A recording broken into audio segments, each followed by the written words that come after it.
So I'm wondering how it feels often that like there's new language around parenting and it's more about skills as opposed to like discipline. So if my child is dysregulated and they do something that's disrespectful, what is the benefit of using these cards as opposed to like a traditional go to your room or take a timeout for 5 minutes? I love this question.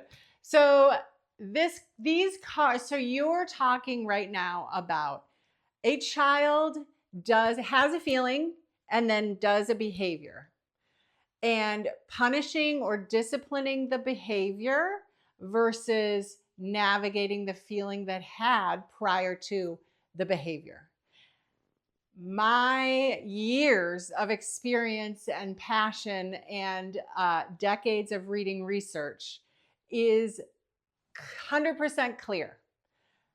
We as parents are the guides for emotional regulation and exploration and emotional intelligence.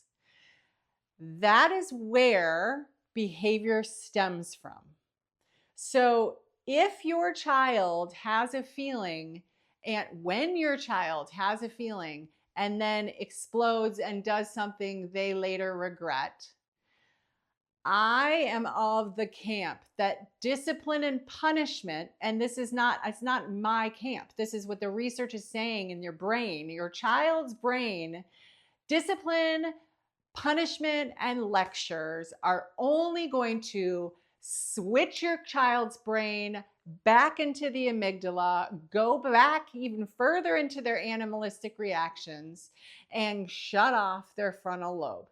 So, whatever you're saying or whatever you're teaching is lost on them because they're now offline, right? So that doesn't mean that you should allow your child to lose it and throw things and hit people and bite and kick. No. But what I'm saying and what conscious care cards is teaching is that it is all about skill.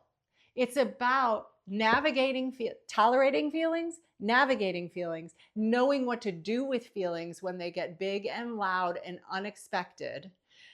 And how do we create our child's self identity as a capable, emotionally intelligent child so that they then are going to make choices, have skills to slow down so they no longer kick, hit, throw things, or bite because they did that once. And they had a regulated parent who sat with them after their brain went, fight or flight, did the thing. They got somehow, they peaked and then they came down. Now you're sitting shoulder to shoulder with your child. You're pulling a I see you card and you're saying, wow, I saw so many feelings in that experience. I think I saw the first feeling was sad. Then I saw disappointed. Then I saw rage. Let's talk about all of those. Let's draw about all of those. Let's have me share how I feel when those feelings come through me and what I do so that I don't go to work and throw things and kick and bite, but in a way that you're teaching a skill and you're not shaming or shutting down or, you know, teaching them that feeling was wrong. You're teaching them, yes, we do behaviors that are wrong, but we literally will never do those behaviors again if we feel safe enough to really seep into that guilt, to really seep into that regret. Like, wow, I just bit my friend's finger and I was pissed and I hated them and I just wanted them away from me. And the minute that feeling came, it also went. And now I don't have anybody to sit with at lunch. And I don't feel good about what I just did. Now, if you take that too soon and punish, you're separating them from their own integrated self. And that separation, now you're detaching them from their ability to empathize with themselves.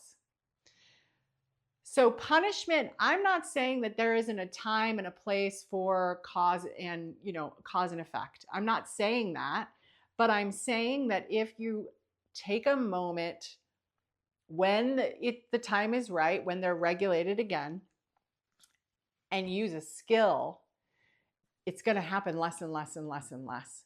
And the more safe your relationship is for them to talk about how it really was for them, you're teaching them to stay integrated so that they feel safe. They've not been exiled to a room by themselves with zero skill, right? And shamed. What do they just feel terrible. They don't know why. They don't know. They don't have a guide, right? Instead, you're pulling a card and you're saying, you know what?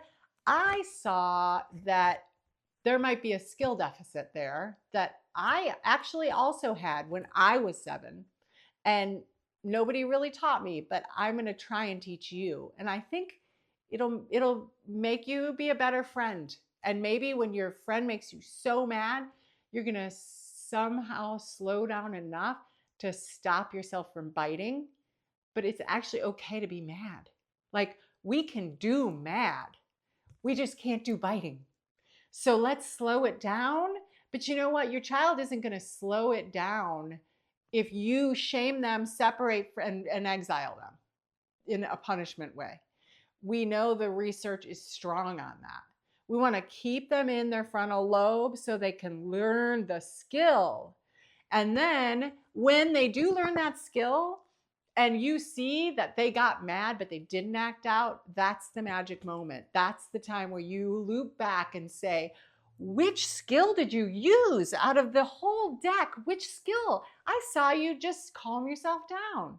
That's amazing. It's not going to be the first time, but I promise you, if you move towards skill as a skill teaching as opposed to punishment, it's going to happen sooner than if you're doing punishment, separation, and shame.